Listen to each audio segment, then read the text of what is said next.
fantastic Daniel Searle. Give him a round of applause.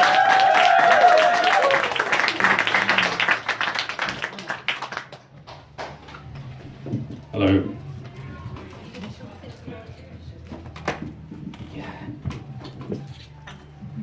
Cool, hello. I'm going to read excerpts from 3 celebrity autobiographies.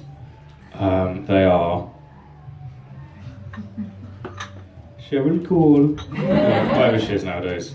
Tweedy. I think she was marrying the guy from One Direction. Anyway.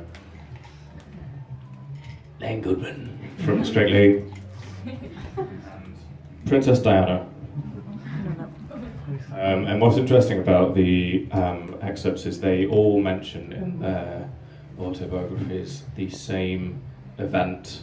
So they have their own perspectives on the same event. It was in the early 1990s. They all happened to be in the same room at a promotional event for an industrial association in the northeast of England. And these are their takes on it. In case you can't see which book I'm reading from, I'll be doing estimations of their voices for you. I've been asked to choreograph a performance for the Fishing and Seafood Council of Northumberland at Whitley Bay Town Hall. It was an honour to be asked, but not just because it was such a prestigious event, but because it was due to be attended by the nation's sweetheart, Lady Diana Spencer, Princess of Wales. I had to make sure everything about the routine was absolutely perfect, from the choreography right through to the performances of the dancers.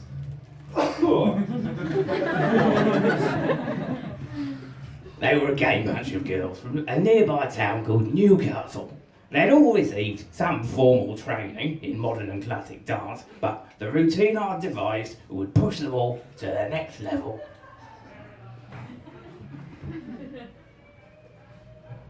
I was so excited I could hardly sleep or talk or eat.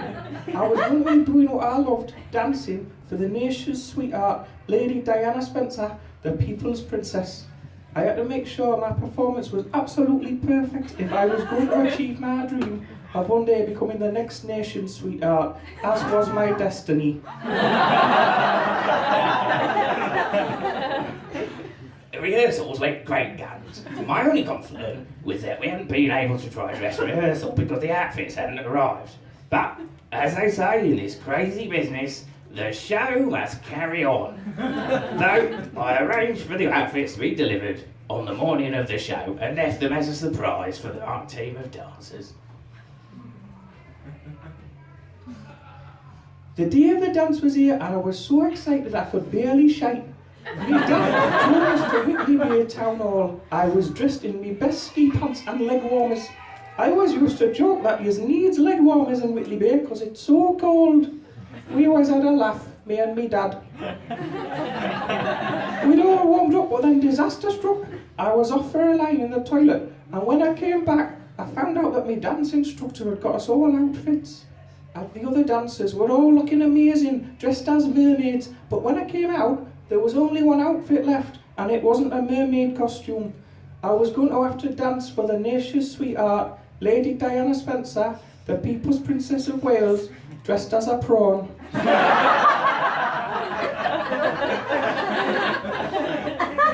Because of a mix-up with the costumes, we had 11 mermaids and 1 prawn.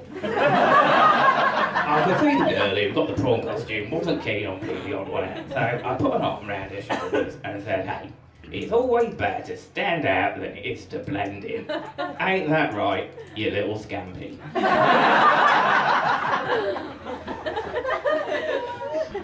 My dance instructor came up to us just before the show and looked at us right in the eyes. He said, "You already look like a dick, so you'd better not fuck this up." I almost dropped me Greg's. The dance routine was everything I'd wanted to be and more. And throughout I could see Lady Diana Spencer, the people's princess and nation's sweetheart, in the front row, totally captivated. She could see what it meant to all the mermaids and the prawn. And at one point, I swear I could see her wiping away a tear.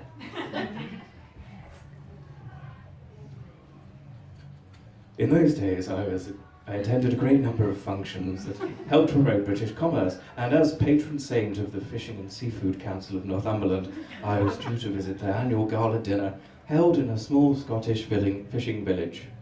I remember two things particularly from that day. First and foremost, the fantastic buffet, which comprised solely seafood. I said to one of my attachés, "It looks like there's only one sole choice of dinner." We always had a laugh, me and my attachés.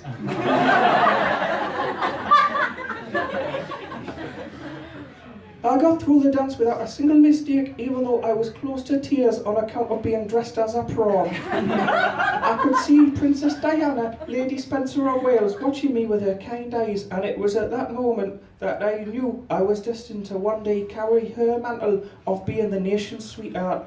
But I had to speak to her to find out how. After the dance, I got changed back into my best ski pants and found her laughing humbly with some attachés. She turned round to me, holding up her hand to the attachés so she could talk to us. She looked me right in the eye and put her hand on me cheek. It was like being touched by an angel. She said, "Cheryl, love, today you were more of a mermaid than any of them other bitches. You're a prawn today, but you're going to grow up to be a beautiful swan, and not just any swan, the nation's sweetheart." That was the moment I knew that one day, soon, Cheryl Tweedy would be dancing on a much brighter stage. I just had to follow me dreams.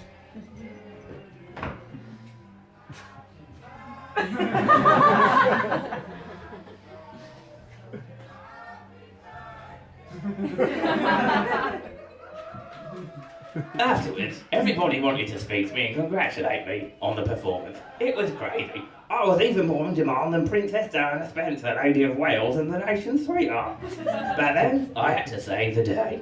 I spotted one of my dancers, still dressed as a prawn, hanging around like a bad smell behind Lady Diana, Princess Spencer of Wales. She had noticed her, and the last thing I wanted was for one of my girls to be disappointed. I walked up to her, surreptitiously, using my special quiet walk that I'd learned from dancing. I put my arm around the shoulders of her prawn costume and said, "You know what? I want you to speak to her because it..." Sorry, hang on. "I know you want to speak to her because it'll make you feel special. But you don't need anyone to make you feel special, not even the nation's sweetheart." And the girl looked up at me with big brown eyes, a bit like a prawn's actually, and almost shed a tear with happiness. And then Princess Lady Diana Spencer of Wales turned around as well. She had a tear in her eye too. She said, "Len, what you just said to her was the most moving, sensitive thing I've ever heard. You'd make a great father." And I said, "Well, if you need one, just let me know." Did she take me up in the offer? Dear reader, a gentleman never tells.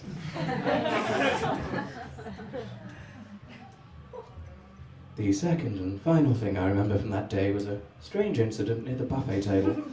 I was eating a haddock and heard a crash behind me. I turned round to see a teenage girl dressed as a prawn being pinned to the floor by a man who I think was Bruce Forsyth. The girl had a curious accent, like she was from one of the colonies perhaps, and kept shouting about destiny. To this day I have no idea why she was dressed as a prawn, but as Bruce Forsyth half Nelsoned her and told her to leave me alone, I truly realised for the first time that with great power of being the nation's sweetheart came great responsibility. Then I said to one of my attachés, "She might like dressing as a prawn, but I bet she'd like the dressed crab even more."